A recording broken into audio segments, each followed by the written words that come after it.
welcome to the channel. Thanks for joining me. Today we're going to take a look at the JVC RC-M90, and this is actually part 2 of what will be a restoration project. In part 1 we saw the delivery and unboxing and very initial thoughts on this particular machine. I think it needs a fair bit of work, so today we're going to actually take a look at it, plug it in for the first time in our possession at least, and see exactly what works and what doesn't. Now, I'm not terribly hopeful, I've got to say, so we'll wait and see what we can see once we get started. So the idea of today's video is to get a bit of a works list, ascertain the actual overall condition of this beast, and then we can start tackling the jobs one by one in future videos. So as I say, since it arrived, all I've done is really just had it in storage for a little while, contemplating what on earth I've done in buying this thing. And yeah, it looks all right, doesn't it, from the face of it just there? So unfortunately though, there are a few issues. You may see them already from where you are, but we'll give it a bit of a go. All I've done just before we start to give us a fighting chance is just to kind of just wiggle some of the pots a little bit, just to get any excess crackle that might be in there if it's been stored for a long time. We don't want to have too much crackling bursting through the speakers or your headphones there. So like I say, I genuinely don't know if this is going to work or not. So I've just set the volume to 0. Actually, first thing I will do is give you a quick walk around, I think. So if we just take a quick look at the obvious works then. So in terms of the condition, it's not too bad. I don't think there's too much in the way of structural damage or anything like that. But let's see, let's just start at the top, I guess, shall we? So the handle is the good part. I think the only good part of it. It's got a really nice feel to it, really solid. It'll stay exactly where you want it to go, and it's not broken. The mountings are intact and stuff like that, but it does need a good clean. It's obviously a bit grimy there. But whilst we are on the top, you may see the paintwork condition. Yes, there are some flecks where people have painted in a room that this has been in, but there's paint moved from or removed from the top there, and for whatever reason we've also got the same here, which only shows out in certain lights because it's let's have a look. Don't know if you can see that there. It looks okay in some lights, and in other lights it looks awful, but basically that paint is actually missing. Let me just turn the unit around if I can. We'll try and catch the light a different way. There you go, look. So it's actually been sanded away or worn away or something, so that needs to be repainted, I think. Right, so on from there then. Generally the whole thing is dirty. You can see there's grime in all of the nooks and crannies. It looks like it's been in a garden or something. All the speaker grills are dirty and grimy. The knobs and switches are dirty and grimy. The whole thing is just a bit grotty. We are now also missing the trim piece from the top here, which is why we can see the exposed parts. Now I've got a reference RC-M90 just here for us to compare as well. So you can see that top trim piece that goes across the tuner gauge there. So that's missing on this one, look. So we haven't got that. We'll need to fabricate or buy something to go into there. Maybe an extruded 90-degree section, maybe do some brush work on it just to get it to fit in. What else? Okay, we're missing 2 knobs there, the recording level left and right knobs, which are the same as the mixing mic level, because again, if we go back to the reference one, you can see those 3 knobs on the bottom there are the same as each other. So we need to either 3D print or try and source some knobs for there. What else? It's just grimy, isn't it? Now I don't know what on earth's gone on down here. This is supposed to be just silver. There's not supposed to be any paint or anything on there, so I don't know if somebody had paint on there by mistake and tried to wipe it off, or whether someone's graffitied it or written something on there. I honestly don't know. So that's that. Now the same for the corners. If you can see these speakers, again, I don't know what's going on with this. I can see why someone who's a bit grubby, who's used this a lot, has got discoloration there. And I don't want to get that under my fingernails right now, to be honest. I don't know what, this is grimy, I think. But that's obviously somebody been using the on-off an awful lot. So this has had a lot of use, I think, over its time. The perspex window there is quite cloudy. I don't know if you can see the difference, but we've got one over there that's nice and clean and clear, and this one's quite yellow in comparison. So we might need some new perspex, so we might just decide to go with it. She's an old girl after all. Maybe just get some cutting compound and clean it up or something. That might be the option. But more importantly here though, there's actually a faceplate missing. So I hate to keep going back to the reference one, but if we look at this one here, it tells us exactly what the different switches do, what the wavelengths are, and all that kind of stuff. So it's obviously the radio frequency selector switches just there. That plate is missing from this one, which is why there's nothing there at all. So we need again to fabricate some kind of plate to go over the top of there. So that's sort of it from the front. Now the eject mechanism, that works. Now, oosh, look at that, man. Oh man alive, that is bad. Look at this. Looks like it really, oh, gross. It's dirty, it's grimy. The screws are rusted inside there, look. Now, they've rusted in place. Oh, look at the heads, they're so dirty. And that capstan there, look, has got all the ferrite on it. So, all needs, oh, look at that dust and stuff inside the cassette door as well. I'm not even going to touch that, but you can imagine what that would be like. So the whole thing needs literally stripping apart. I'll probably end up taking those screws out and just hoping that they don't chew up actually, because what we'll do is hopefully get them out, put some new screws in, have to reset all the azimuths and everything like that at some point. But we'll worry about that when we get to the cassette section. I don't even know if it works yet. That's the thing, we haven't even plugged it in, have we? So, right, okay, well that's the front side of it all. So I think what we'll do is just turn it around now. It's a hefty old thing, mind you. See, we've spoken about that already. Okay, so there's some damage, look, on that corner. So there's a broken piece of plastic on that edge there. So we'll have to repair that or fabricate something to go into there. I'm just going to turn it around again into the better light. All right, again, so it's dusty on this side, look. The intakes are all pretty grimy. You can see there's some pretty serious dust contamination there. Now, everything's present though, nothing's smashed or broken on the back of these parts. The phono inputs are there. Yeah, the external antenna screws seem okay, but look, so we're missing both the aerials and we've got some damage. So many of these JVC RCs over the years, they all end up with broken parts just around the aerials, where the aerials get broken or pulled down and trapped under the handle and all that kind of stuff. So on the back then, I think, yeah, there may be some screws missing. You can see that cover's a little bit loose there. Basically, it needs a darn good scrub there. We need some new aerials. All right, what have we got in terms of the battery compartment? Let's have a look. All right, not as horrific as I feared. Let me just try and get in here if we can. So the spring looks pretty clean on that side. I can only assume it's going to be similar in there. We'll have a look once we take it apart at some point. But the battery cover's okay. Look, it's got the original foam in there, so that's okay. I won't try and put that back on now with one hand. I'll just shimmy that out of the way a moment. Alrighty, so that's the back. Now, right, okay, such a heavy old beast. Generally speaking though, and the reason I bought this is because it's really complete enough to do something with it. We might not get it perfect, but we'll certainly be able to do something with it, I hope. So here we go then. I'm going to plug it in for the first time ever. Right, here we go. All right, so what have we got? Well, there's a nice reassuring gentle thump then, and I can hear something. The meter's okay, that's showing. So we've got no aerials, of course, so the antennas aren't going to work properly, and we've got a fluorescent light on, which we might have to turn off for the radio in a moment. But if we go to function, radio,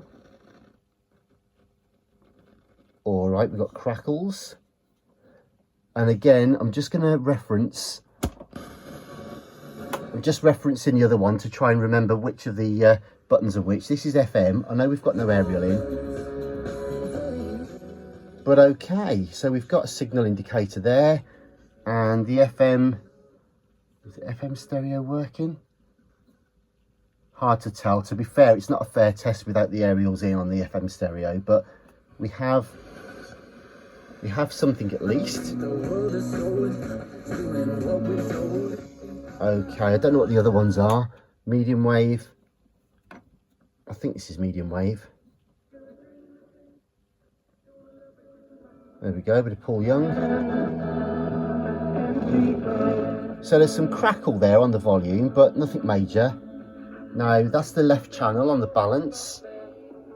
And right. Treble. That's working.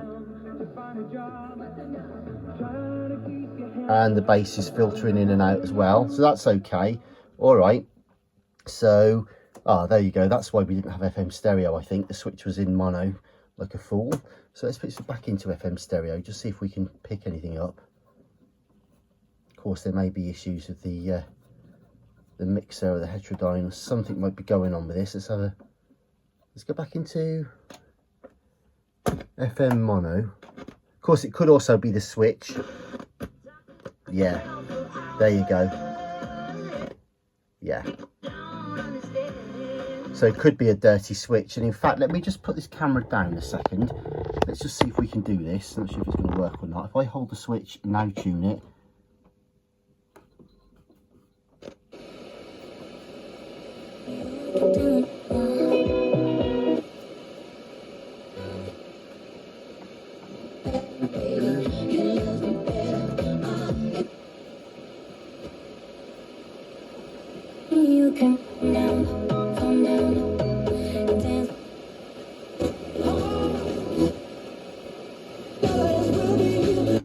Okay, well, I was hoping, you couldn't quite see it on the camera there, but I was actually hoping to try and get some FM stereo light. Now, without the antennas, it might be tricky. So that, again, that might not be a fair test. On the other hand, the LED might be out, or it could just be that there's an issue with the circuitry on the actual stereo. So again, that's something else we need to look at. But ultimately, it looks like at least some of the radio is working, and we know that the power amp stage is working and the speakers are okay. So all of that is pretty good, to be fair. Right, okay, next stage then is the cassette. So, right, what have we got? Open this up. In fact, let me...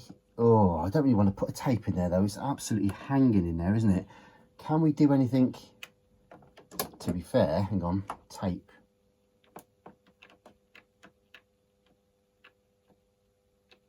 And that sounds completely dead anyway. Sounds completely dead anyway. I'm not quite sure if that's supposed to do anything right now without a tape in it. I'm reluctant to put a tape in it because it's so filthy. What I can do actually is whip across and plug this other one in and see what that does without a tape in it. So if we put power to this one, right, okay. So I've literally just plugged this one in, and I'm going to reach past all my lights and stuff like that a moment. Let me just try and get past. Right, so if I power this on, if I just press the volume down, power this on, see straight away the tape did something then. So if I go for radio, and there's the radio. So if I go to tape now and press play, oh, I don't know actually. Maybe it's got a sensor in it that only works when there's a tape in there. Yeah, because that does. I'm sure that tape. Well, I know that tape works. So let me just put a cassette into this clean example. And if I just put a tape in there now, oh, what am I doing? It's upside down. If I just put a tape in there now and press play.